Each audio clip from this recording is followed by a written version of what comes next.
கண்ணியமிக்க அல்லாஹ்வின் நல்லடியார்களே, இன்றைய தராவீஹின் வழியாக சூரா பனி இஸ்ராயீல் மற்றும் சூரத்துல் கஹஃப் ஓதப்பட்டிருக்கிறது.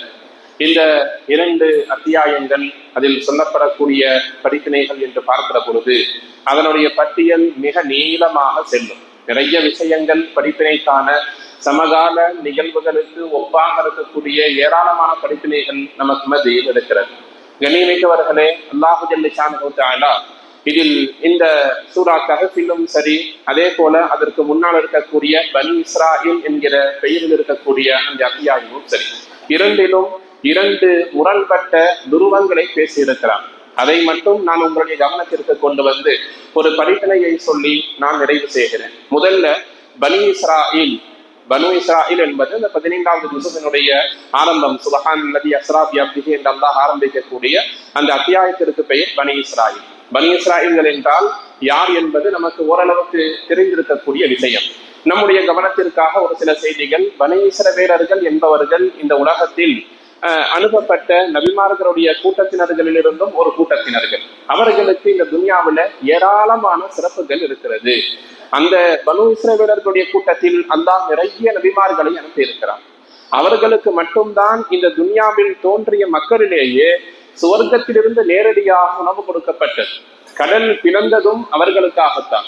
அவர்களுக்கு இல்லாத சிறப்புகள் இல்லை. ஏராளமான நபிமார்கள், நபி இப்ராஹிம் அலைஹிஸ்ஸலாம், இஸ்ஹாக் அலைஹிஸ்ஸலாம் பின்னாடி யாக்கூப் அலைஹிஸ்ஸலாம் தோன்றி, யூசுப் அலைஹிஸ்ஸலாம் முதல் ஈசா அலைஹிஸ்ஸலாம், மூசா அலைஹிஸ்ஸலாம் என்று ஏராளமான நபிமார்கள், ஏராளமான ரசூல்மார்கள் பனு இஸ்ரவேலர்களில் இருந்து இருக்கிறார்கள். இந்த சூரா பனி இஸ்ராயீல்னு பேர் வச்சிருக்கிறாங்க இல்லையா, அதற்கான காரணத்தை நான் சொல்லி வருகிறேன். அவர்கள்ட்ட இருந்த நல்ல சிறப்புகள் இதெல்லாம், அவர்கள் அடைந்த பாக்கியங்கள், நான் மேல சொன்ன இன்னும் சொல்லாத நிறைய விஷயங்கள் இருக்கிறது. அவர்களிடத்தில் இருந்த ஒரு தவறான ஒரு குணம் என்னன்னு சொன்னா, இந்த துன்யாவில் அதிகமான நபிமார்களை கொலை செய்தவர்கள் பனி இஸ்ராயீல். நபிமார்களுக்கு மாறு செய்யறதுங்கிறது ஒண்ணு, நபிமார்களை ஏற்றுக்கொள்ள மாட்டேன்னு சொல்றது ஒண்ணு, நபிமார்களை ஏசுவதும் பேசுவதும் ஒன்று. ஆனால் துன்யாவில் அதிகமான மக்கள் நபிமார்களை கொண்டிருக்கிறார்கள்னா அவர்கள் பனு இஸ்ரவேலர்கள். தாங்கள் பெற்ற நிஅமத்துகளுக்கு நன்றி மறந்தவர்களாக வாழ்ந்தவர்களில் ஒரு பெரும் அடையாளப்படுத்தப்பட வேண்டிய சமூகம் பனி இஸ்ராயீல். எனவே அல்லாஹு ஜல்ல ஷானஹு தஆலா பனி இஸ்ரவேலர்களுடைய எஞ்சி இருக்கக்கூடிய மக்களாக இருக்கக்கூடிய யூதர்களை இந்த துன்யாவில் லஅனத்திற்குரியவர்களாக, சாபத்திற்குரியவர்களாக ஆக்கிவிட்டான். சொந்த இடம் இல்லாமல், சொந்த மண் இல்லாமல் நாடு நாடாக அணிந்து கொண்டிருக்கக்கூடிய ஒரு சூழ்நிலையை ஏற்படுத்தி விட்டான். 1946 இஸ்ரேல் உருவானது. இன்றைக்கு உலகின் பெரும் சக்தியாக இருந்தாலும் அதனுடைய முடிவு என்ன என்பதையும் இஸ்லாம் சொல்லி இருக்கிறது. கூடிய விரைவில் அவர்கள் மீண்டும் நாடற்ற நிலைமைக்கு திரும்புவார்கள். அதில் எந்த விதமான கருத்து முரண்பாடுக்கும் இல்லை. இது ஈமானினுடைய அடிப்படை. இது இன்றைக்கு ஓதப்பட்ட பனு இஸ்ராயீல்ங்கிற சூறாவிலிருந்து நாம் விளங்கிக் கொள்ள விஷயம். என்ன விஷயம்னா, அதிகமான நிஅமத்துகள் கொடுக்கப்பட்டார்கள். அந்த நிஅமத்துக்கு மாறு செய்து நபிமார்களை கொலை செய்தவர்கள் பனு இஸ்ராயீல்.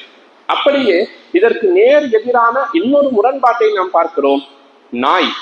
அந்த நாய் என்பது பொதுவாக இஸ்லாமிய அடிப்படையில் ஒரு அரபியில சொல்லணும்னா ஐனுன் நஜாசத்துன்னு சொல்லுவாங்க. நாய் என்பது ஐனுன் நஜாசத். ஐனுன் நஜாசத்னா ரோமம் முதற்கொண்டு எச்சிலில் இருந்து அது பாதம் பட்ட இடம் முதற்கொண்டு எல்லாமே நஜீஸ். நாயை பொறுத்தவரை எல்லாம் நஜீஸ். நீங்கள் நிர்பந்தத்திற்காக வளர்க்கலாம் என்று இஸ்லாம் அனுமதி கொடுத்திருந்தாலும் கூட அதை நாம் தள்ளிதான் வைக்க வேண்டுமே தவிர, மேலே பட்டால் அந்த துணியை 7 முறை கழுக வேண்டும், உடலில் பட்டால் குளிக்க வேண்டும் என்று இஸ்லாம் நாய் விஷயத்தின் கடுமையான கட்டுப்பாட்டை விதித்திருக்கிறது. இந்த நேரத்தில் சூரா கஹஃப்ல அல்லாஹ் நாயை பற்றி ஒரு இடத்தில் வர்ணித்து பேசியிருக்கிறார். அதைத்தான் நாம் இங்கே சொல்ல வருகிறோம். மனிதர்களாக பிறந்தவர்கள், அதிகமான நபிமார்கள் கொடுக்கப்பட்டவர்கள், அதிகமான நிஅமத்துகள் கொடுக்கப்பட்டவர்கள், இப்படி நிறைய நிஅமத்து மனிதனுக்கு கொடுத்திருந்தும் அவன் நன்றி மறந்தவனாக இருந்தான் என்று சொல்லக்கூடிய அல்லாஹு ஜல்ல ஷானஹு தஆலா ஒரு நஜீஸாக இருக்கக்கூடிய நாய், அது செய்த ஒரு காரியத்தின் காரணமாக அல்லாஹ் இதே சூரா கஹஃப்ல அதை பற்றி சிலாகித்து பேசியிருக்கிறான். செய்யக்கூடுன சலாசத்தும் ராபியகும் கல்புகும் என்று அந்த ஒரு 4-5 ஆயத்துக்குள்ள 4 முறைக்கு மேலாக அல்லாஹ் நாய் என்கிற வசனத்தை பயன்படுத்தி இருக்கிறான். அதற்கு என்ன காரணம்னா, கஹஃப் என்று சொன்னால் குகைவாசிகள் என்று பொருள். குகைவாசிகள் யார்? ஒரு சில மக்கள், அவர்களுடைய எண்ணிக்கை குர்ஆனிலேயே நேரடியாக மட்டிட்டு சொல்லப்படவில்லை.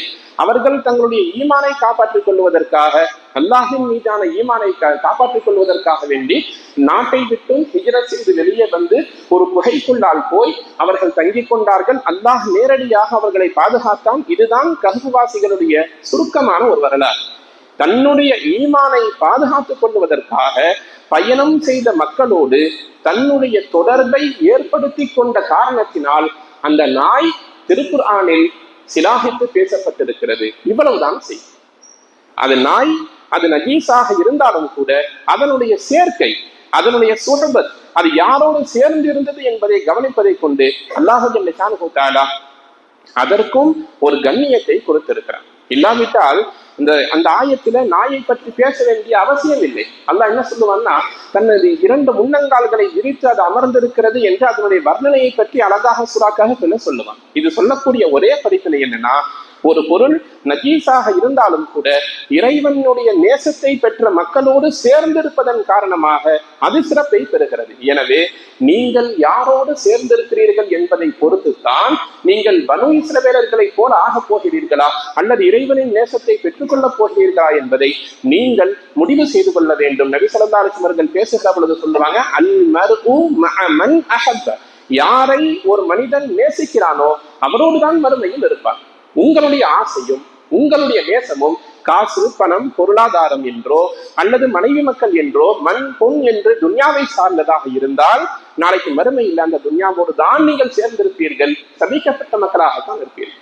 அல்லாஹோடும் ரசூலோடும் பள்ளிவாசலோடும் இபாதத்தோடும் உங்களுடைய சிந்தனை சேர்ந்திருக்கிற பொழுது நிச்சயம் நீங்கள் மறுமையில் நல்லவர்களாக சீதேவிகளாக இருப்பீர்கள் என்பதைத்தான் இந்த சூரா பனி இஸ்ராயில், சூரா கஹஃப், அந்த கஹஃபில் சொல்லப்பட்டிருக்கக்கூடிய அந்த நாயை சார்ந்த விஷயங்களும் நமக்கு ஒரு நல்ல படிப்பினையை சொல்லித் தருகிறது. அல்லாஹை பொறுத்தவரை நபிமார்களை உதாரணம் காட்டலாம், ஆனால் விலங்குகளை கூட இந்த இடத்தில் நமக்கு உதாரணம் காட்டி பேசுகிறான் என்று சொன்னால் நல்ல விஷயங்கள் எவ்வளவு தாழ்ந்த நிலையில் இருந்தாலும் கூட அதை பார்த்து நாம் படிப்பினை பெற வேண்டும். இது ஒரு நாய் தானே, இதை நான் எப்படி நல்ல விஷயங்களாக எடுத்துக்கொள்வது என்று பார்க்கக்கூடாது. அல்லாஹ் கொசுவை பற்றி பேசும் பொழுது கூறுகிறான், கொசுவை விட அற்பமான விஷயமாக இருந்தாலும் கூட அதை உதாரணம் காட்டுவதற்கு அல்லாஹ் ஒருபோதும் வெட்கப்பட மாட்டான் என்று திருமறையில் இறைவன் பேசியிருக்கிறான் என்று சொன்னால், நல்ல விஷயங்கள் நமக்கு முன்னால் பேசப்படுகிற பொழுது, சொல்லப்படுகிற பொழுது அதை செவிதாழ்த்தி கேட்க வேண்டும், நல்லவைகளை எடுத்துக்கொள்ள வேண்டும். நல்லடியார்கள் என்று நமக்கு முன்னால் யாரெல்லாம் தெரிகிறார்களோ, யாரை பார்க்கிற பொழுது அல்லாஹ்வுடைய நினைவு வருகிறதோ, யாரை பார்க்கிற பொழுது அல்லாஹ்வுடைய ரசூலின் ஞாபகம் வருகிறதோ, யாரை பார்த்தால் இறைவனின் அச்சம் வருகிறதோ அவர்களோடு நம்மை நாம் சேர்த்துக் கொள்ள வேண்டும். இறைவனின் சிந்தனையை மனதில் அதிகமாக கொண்டு வர வேண்டும்.